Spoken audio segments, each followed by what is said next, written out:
I like businesses I can understand.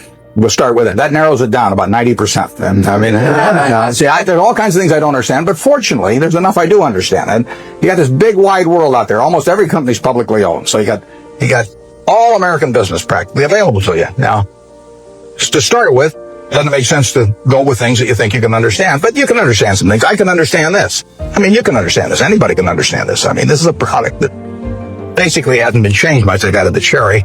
But, since 1886 or whatever it was.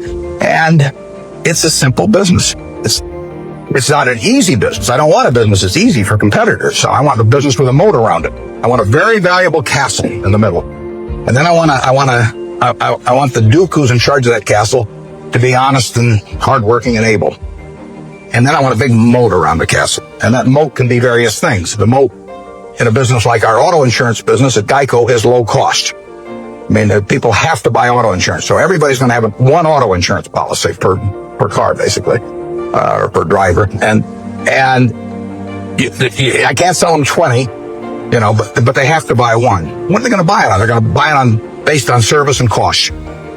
Most people will assume the service is fairly identical among companies or close enough, so they're going to do it on cost. So I got to be the low-cost producer. That's my moat. To the extent my costs get further lower than the other guy, I've thrown a couple of sharks into the moat. But all the time, if you've got a wonderful castle, there are people out there who are going to try and attack it and take it away from you. And I want a castle that I can understand, but I want a castle with a moat around it. 30 years ago, Eastman Kodak's moat was just as wide as Coca-Cola's moat.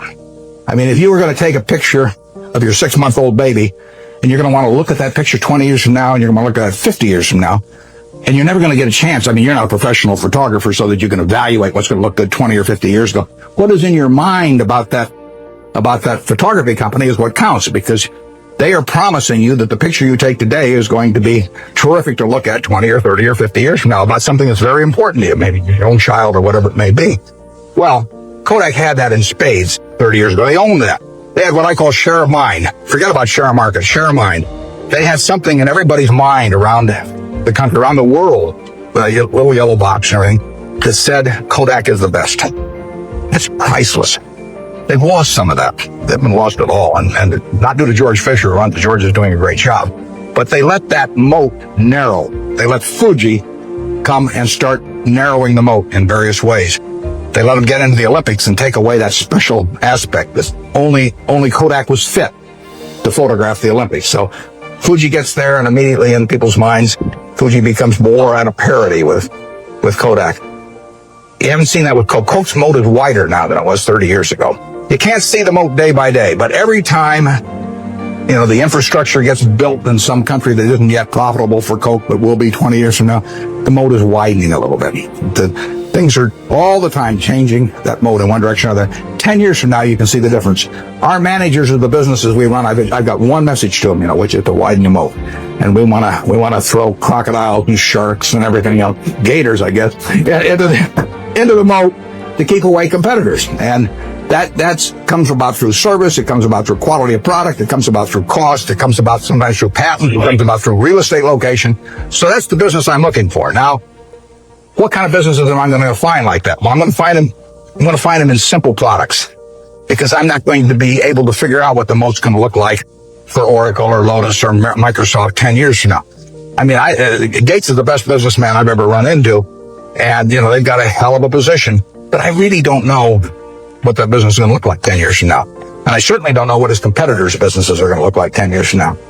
Now, I'll name one I don't own. I know what the chewing gum business is going to look like 10 years from now. I mean, the internet is not going to change how we chew gum. And nothing much else is going to change how we chew gum. And then are there going to be lots of new products? Is it really, our spearmint and juicy fruit and all those going to evaporate? So it isn't going to happen.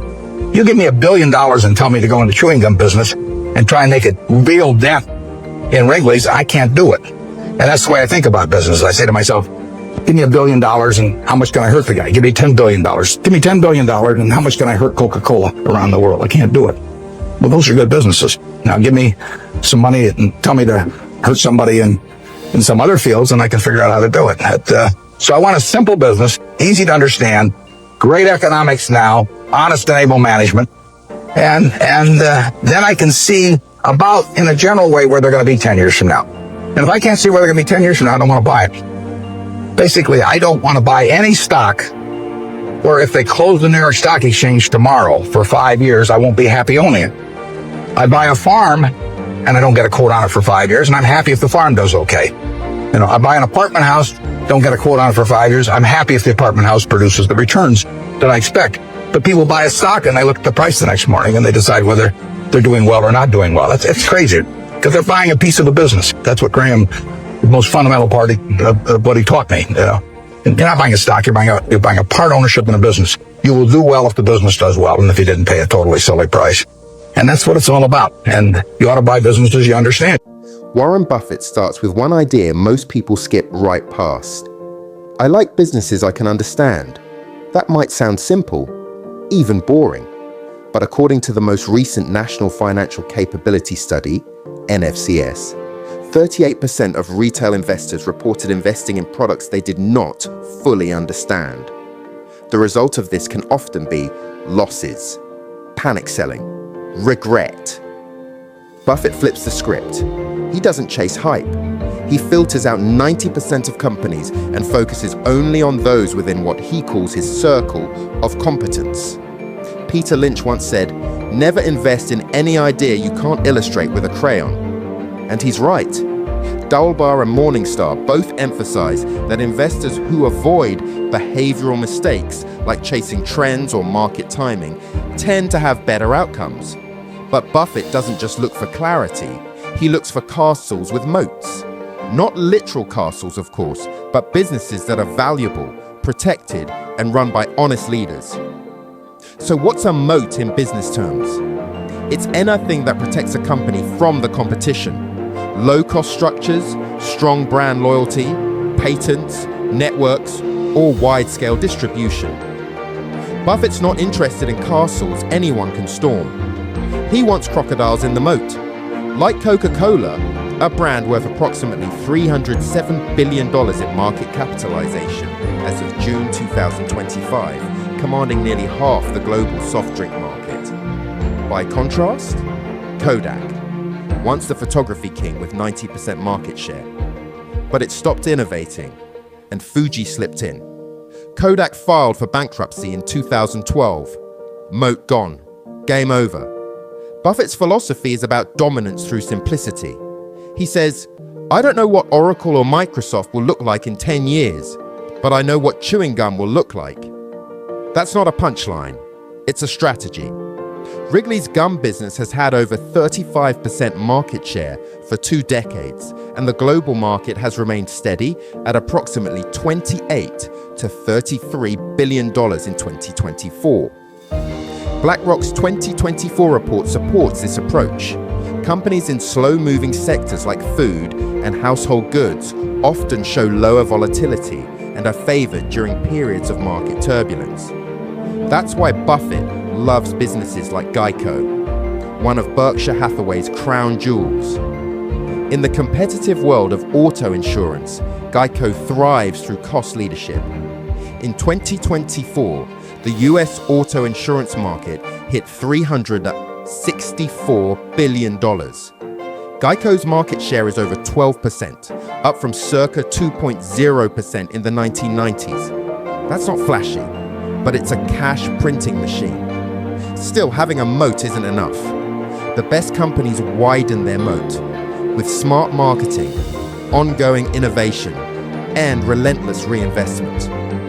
Coca-Cola spent approximately $5 billion on marketing in 2023, and they hold approximately 45% global market share, and it's growing. Compare that to Kodak again. They stood still, and the market passed them by. Harvard Business Review emphasizes that consistent investment in brand and customer experience leads to higher revenue, stronger retention, and greater resilience. But here's the part most investors miss. Buffett doesn't obsess over stock prices. He says, if they closed the stock market for 5 years, I'd still be happy owning the business. That's radical in a world where people refresh their trading apps 10 times a day. But the data backs him up. JP Morgan found that holding the S&P 500 for any 10-year stretch since 1990 gave you a 94% chance of positive returns, whereas for active traders, the percentage was considerably less.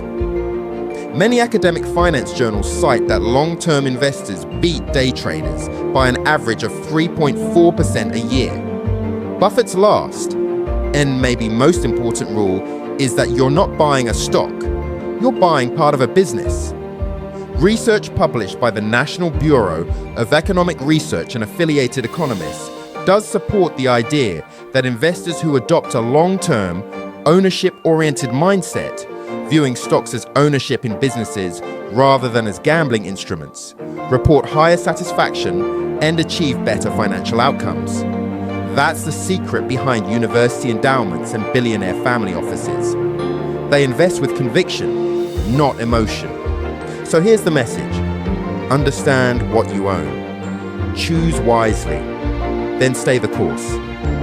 That's not just smart investing. That's how you build long-term wealth. So what can you take away from this based on Buffett's views? 1. Master the circle of competence. Make a list of industries or businesses you truly understand and ask, how do they make money? Who are their competitors? What risks do they face? If you can't answer clearly, then question if you really should invest. 2. Spot the moat, then guard it. When analyzing a company, evaluate its competitive advantage. Is it cost, brand, scale, or IP? Can someone easily replicate it? Are they actively protecting or growing it? 3. Bet on boring and win big. Look for companies in boring sectors, food, cleaning, insurance, that have done one thing well for decades. Stability often beats excitement. 4. Find the lean machines. In industries where products are near identical, insurance, utilities, groceries, search for the most efficient operators. Low-cost leaders often win over time. 5. Track reinvestment. It's the lifeline. Look at how much a company reinvests in marketing, research and development, or customer experience. If they're standing still, they're likely falling behind. 6. Hold your stock like Buffett would. Set a personal minimum holding period, like 5 years, before buying any stock. Then stop checking prices daily. Focus on long-term fundamentals. 7. Think like a business owner. Before investing, ask yourself, would I be happy owning this if I couldn't sell it for 5 years? If not, it's not ownership, it's speculation. 8. Plant your financial tree today. Buffett once said, someone's sitting in the shade today because someone planted a tree a long time ago. You can't control the market, but you can control how, when, and why you invest. The best time to plant your financial future was 10 years ago. The second best time is today. Join the conversation. What's one simple business you use or trust every day that you'd feel confident owning for the next 10 years? Drop it in the comments below. And until next time, God bless.